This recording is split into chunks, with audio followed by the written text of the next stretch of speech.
Iran അങ്ങനെ വീണ്ടും ഇതാ ഇറങ്ങുകയാണ്. ഇനി എന്തു വന്നാലും ശരി, ഞങ്ങൾ യുദ്ധത്തിന് തയ്യാറെന്ന് ഒരിക്കൽ പറയും, അടുത്ത അതേ നിമിഷം തന്നെ പറയും ഞങ്ങൾ 14 പോയിന്റ് മുന്നോട്ട് വെക്കും, യുദ്ധത്തിന് തയ്യാറല്ല എന്നും പറയും. എന്നാൽ അമേരിക്കയുടെ മൂക്കിന് താഴെ കിടന്ന് വമ്പൻ കളികൾ കളിക്കുകയും ചെയ്യും.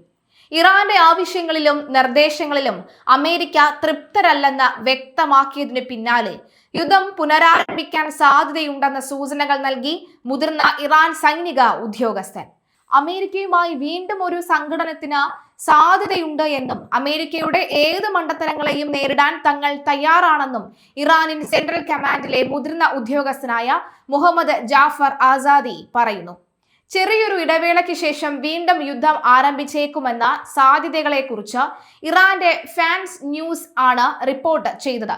പ്രസിഡന്റ് ട്രംപ് ഇറാന്റെ ചർച്ചാ നിർദ്ദേശത്തിൽ തൃപ്തനല്ല എന്ന് വ്യക്തമാക്കിയതിന് പിന്നാലെ അമേരിക്കയുമായുള്ള യുദ്ധം പുനരാരംഭിക്കാൻ സാധ്യതയുണ്ടെന്ന് മുതിർന്ന ഇറാനിയൻ സൈനിക ഉദ്യോഗസ്ഥൻ ശനിയാഴ്ച പറഞ്ഞു. ഇനി ഇറാനുമായി ശത്രുതയോ സൈനിക നടപടിയോ ഇല്ലെന്ന ട്രംപിന്റെ പ്രസ്താവന അവർ തന്നെ സൃഷ്ടിച്ച കുഴപ്പങ്ങളിൽ നിന്നും രക്ഷപ്പെടാനുള്ളതാണെന്നും ഇറാൻ പറയുന്നു. അമേരിക്കയുടെ ഏതൊരു സാഹസികതയ്ക്കും വിഡ്ഢിത്തരത്തിനും മറുപടി നൽകാൻ ഇറാൻ പൂർണ്ണ സജ്ജരാണെന്നാണ് ഇറാൻ പറയുന്നത്. പ്രകോപനത്തിന് മുതിർന്നാൽ വെറുതെ വിടില്ലെന്നും ഇറാൻ സൈനിക വക്താവ് പറയുന്നു. കഴിഞ്ഞ ദിവസം മധ്യസ്ഥന്മാരായ പാകിസ്ഥാൻ വഴി ഇറാൻ പുതിയ കരട് രേഖ കൈമാറിയിരുന്നു. ഇതിന് പിന്നാലെ ട്രംപ് നടത്തിയ പരാമർശവും ഇതിനിടെ ചർച്ചയായിരുന്നു. നമുക്കവരെ തകർത്തു തരിപ്പണമാക്കണോ അതോ ഒരു കരാറിന് ശ്രമിക്കണോ എന്നായിരുന്നു ട്രംപ് അമേരിക്കൻ മാധ്യമങ്ങളോട് ചോദിച്ചത്. ഇതിന് പിന്നാലെ മനുഷ്യത്വപരമായ കാരണങ്ങളാൽ ആദ്യ ഓപ്ഷൻ തെരഞ്ഞെടുക്കുന്നില്ലെന്നും ട്രംപ് പറഞ്ഞു. ഇറാൻ ചർച്ചകളിൽ നിന്നും പിന്മാറിയിട്ടില്ലെന്നും എന്നാലും സമാധാനത്തിന്റെ പേരിൽ വ്യവസ്ഥകൾ അടിച്ചേൽപ്പിക്കുന്നത് അംഗീകരിക്കാൻ കഴിയില്ലെന്നും ഇറാൻ ജുഡീഷ്യറി തലവൻ ഗുലാം ഹുസൈൻ പറയുകയാണ്. ഹോർമോസ് കടലിടുക്ക് ഇറാൻ ഉപരോധിച്ചതിനെ തുടർന്ന് ആഗോള എണ്ണ വിപണി സാരമായി പ്രതിസന്ധിയിലായിരിക്കുകയാണ്.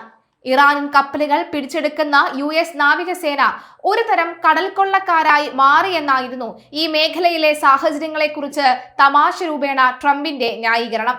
ഏതായാലും ചെറിയൊരു സമാധാന കാലയളവിൽ നിന്നും വീണ്ടും യുദ്ധമുഖത്തേക്ക് എന്ന സൂചനകളാണ് ഇറാന്റെയും അമേരിക്കയുടെയും ഭാഗത്തു നിന്നുള്ള പ്രതികരണങ്ങളിലൂടെ വ്യക്തമാകുന്നത്. പശ്ചിമേഷ്യയിൽ തുടരുന്ന യുദ്ധത്തിന് അന്ത്യം കുറിക്കാൻ ലക്ഷ്യമിട്ട് ഇറാൻ പുതിയ 14 ഇന സമാധാന നിർദ്ദേശം അമേരിക്കയ്ക്ക് കൈമാറി. പാകിസ്ഥാൻ മുഖേനയാണ് ഈ നിർദ്ദേശം ട്രംപ് ഭരണകൂടത്തിന് കൈമാറിയത്. ട്രംപ് സർക്കാർ നേരത്തെ മുന്നോട്ട് വെച്ച 9 ഇന സമാധാന ചട്ടക്കൂടിനുള്ള മറുപടിയായാണ് ഇറാന്റെ ഈ നീക്കം. ലോകത്തിലെ എണ്ണ വാതക നീക്കത്തിന്റെ 20% കടന്നുപോകുന്ന തന്ത്രപ്രധാനമായ ഹോർമൂസ് കടലിടുക്കിന്റെ കാര്യത്തിലടക്കം പുതിയ ഭരണ സംവിധാനം വേണമെന്ന നിർണായകമായ ആവശ്യമാണ് ഇറാൻ ഉന്നയിച്ചിരിക്കുന്നത്. US സൈന്യത്തെ മേഖലയിൽ നിന്ന് പിൻവലിക്കുക, നാവിക ഉപരോധം അവസാനിപ്പിക്കുക, ലബനൻ ഉൾപ്പെടെയുള്ള എല്ലാ മേഖലകളിലും യുദ്ധം നിർത്തുക എന്നിവയാണ് ഇറാന്റെ പ്രധാന ആവശ്യങ്ങൾ. ഇതുകൂടാതെ ഇറാൻ മേഖലയിലുള്ള സാമ്പത്തിക ഉപരോധങ്ങൾ നീക്കുക, മരവിപ്പിച്ച ആസ്തികൾ വിട്ടുകൊടുക്കുക, യുദ്ധനഷ്ടപരിഹാരം നൽകുക എന്നീ കാര്യങ്ങളും ഈ 14 ഇന പദ്ധതിയിൽ ഉൾപ്പെടുന്നുണ്ട്. പ്രശ്നപരിഹാരത്തിനായി അമേരിക്ക മുന്നോട്ട് വെച്ച 2 മാസത്തെ വെടിനിർത്തൽ എന്ന നിർദ്ദേശത്തിന് പകരം 30 ദിവസത്തിനുള്ളിൽ എല്ലാ വിഷയങ്ങളിലും അന്തിമ തീരുമാനം എടുക്കാമെന്ന ഇറാന്റെ നിലപാടുണ്ട്. നയതന്ത്രപരമായ ഒത്തുതീർപ്പിനാണോ അതോ തുറന്ന യുദ്ധത്തിലേക്കാണോ നീങ്ങേണ്ടതെന്ന് അമേരിക്കയ്ക്ക് തീരുമാനിക്കാമെന്ന് ഇറാന്റെ വിദേശകാര്യ സഹമന്ത്രി കാസിം ഗരീബാബാദി വ്യക്തമാക്കി. പന്ത് ഇപ്പോൾ അമേരിക്കയുടെ കോർട്ടിലാണ് എന്നും സമാധാനത്തിന്റെയോ പോരാട്ടത്തിന്റെയോ പാത തിരഞ്ഞെടുക്കേണ്ടത് അവരാണെന്നും അദ്ദേഹം നയതന്ത്രജ്ഞരോട് പറഞ്ഞതായി വാർത്താ ഏജൻസികൾ റിപ്പോർട്ട് ചെയ്യുന്നു.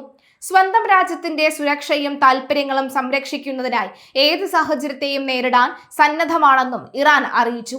എന്നാൽ ഇറാന്റെ ഈ പുതിയ നിർദ്ദേശത്തെ ട്രംപ് ഭരണകൂടം വലിയ സംശയത്തോടു കൂടിയാണ് നോക്കിക്കാണുന്നത്.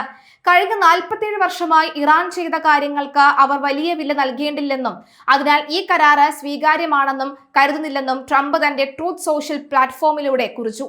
അതേസമയം തന്നെ സമാധാന ചർച്ചകൾ നടക്കുമ്പോഴും പശ്ചിമേഷ്യയിൽ സംഘർഷം അയവില്ലാതെ തുടരുകയാണ്. ലബനനിൽ ഇസ്രായേൽ നടത്തിയ ആക്രമണത്തിൽ 3 പേർ കൊല്ലപ്പെട്ടതായി റിപ്പോർട്ടുകൾ പുറത്തുവരുന്നു. അമേരിക്കൻ ഉപരോധത്തിന്റെ ചങ്ങലക്കെട്ടുകളെ പുഷ്പം പോലെ തകർത്തെറിഞ്ഞ ഇറാന്റെ സൂപ്പർ ടാങ്കർ ഏഷ്യ പസഫിക് മേഖലയിൽ എത്തി. $220 മില്യൺ, ഏകദേശം 1800 കോടിയിലധികം രൂപ ചെലവാക്കിയാണ് 19 ലക്ഷം ബാരൽ അസംസ്കൃത എണ്ണയുമായാണ് നാഷണൽ ഇറാനിയൻ ടാങ്കർ കമ്പനിയുടെ ഹ്യൂജ് എന്ന കപ്പൽ ലക്ഷ്യസ്ഥാനത്ത് എത്തിയത്. ലോകം മുഴുവൻ നിരീക്ഷിച്ചിട്ടും US നാവികസേനയുടെ കണ്ണുവെട്ടിച്ച ഇറാൻ നടത്തിയ ഈ നീക്കം വൻ ചർച്ചകൾക്കാണ് വഴി തുറന്നിരിക്കുന്നത്. കപ്പലുകളുടെ ലൊക്കേഷൻ വിവരങ്ങൾ നൽകുന്ന ഓട്ടോമാറ്റിക് ഐഡന്റിഫിക്കേഷൻ സിസ്റ്റം മാർച്ച് 20 മുതൽ ഹ്യൂജ് പ്രവർത്തനരഹിതമാക്കിയിരുന്നു. ശ്രീലങ്കയ്ക്ക് സമീപം വെച്ച് സിഗ്നലുകൾ നിലച്ച കപ്പൽ പിന്നീട് ആഴ്ചകളോളം അപ്രത്യക്ഷമായിരുന്നു. ഉപഗ്രഹങ്ങളുടെയും US നാവികസേനകളുടെയും കണ്ണുവെട്ടിക്കാൻ കപ്പലുകൾ സ്വീകരിക്കുന്ന ഡാർക്ക് ആക്ടിവിറ്റി എന്ന തന്ത്രമാണ് ഇറാൻ ഇവിടെ പയറ്റിയത്. ഒടുവിൽ ഇന്തോനേഷ്യയിലെ ലോംബോക്സ് കടലിടുക്ക് വഴി തെക്കുകിഴക്കൻ ഏഷ്യൻ മേഖലയിലേക്ക് കടന്ന കപ്പൽ റിയാവു ദ്വീപ സമൂഹത്തിന് സമീപം എണ്ണ എത്തിച്ചതായാണ് റിപ്പോർട്ടുകൾ. ഹോർമൂസ് കടലിടുക്കിൽ തങ്ങൾക്ക് പൂർണ്ണ നിയന്ത്രണമുണ്ടെന്നും ഉപരോധം വൻ വിജയമാണെന്നും അമേരിക്കൻ പ്രസിഡന്റ് ട്രംപ് ആവർത്തിക്കുമ്പോഴാണ് ഈ തിരിച്ചടി. ഏപ്രിൽ 13 ആരംഭിച്ച US നാവിക ഉപരോധം പാളി എന്നാണ് ഇറാന്റെ അവകാശവാദം. കഴിഞ്ഞ 72 മണിക്കൂറിനുള്ളിൽ മാത്രം തങ്ങളുടെ 52 കപ്പലുകൾ ഉപരോധം മറികടന്നതായി ഇറാൻ സ്റ്റേറ്റ് മീഡിയ വെളിപ്പെടുത്തുന്നു. എന്നാൽ തങ്ങൾ ശക്തമായി തന്നെ രംഗത്തുണ്ടെന്നാണ് US സൈന്യത്തിന്റെ വാദം. ഉപരോധം തുടങ്ങിയ ശേഷം 41ഓളം കപ്പലുകളെ തടയാൻ കഴിഞ്ഞെന്നും ഇതുവഴി ഇറാന് $4.8 ബില്യൺ നഷ്ടം വരുത്തിയെന്നും US സെൻട്രൽ കമാൻഡ് അറിയിച്ചതായി അൽ ജസീറ റിപ്പോർട്ട് ചെയ്യുന്നു. എണ്ണ വരുമാനം പൂർണ്ണമായും തടഞ്ഞ് ഇറാനെ മുട്ടുകുത്തിക്കാനുള്ള അമേരിക്കയുടെ നീക്കത്തിന് ഹ്യൂജ് ടാങ്കറിന്റെ ഈ മാസ് എൻട്രി വലിയൊരു ചോദ്യചിഹ്നമായി മാറിയിരിക്കുകയാണ്.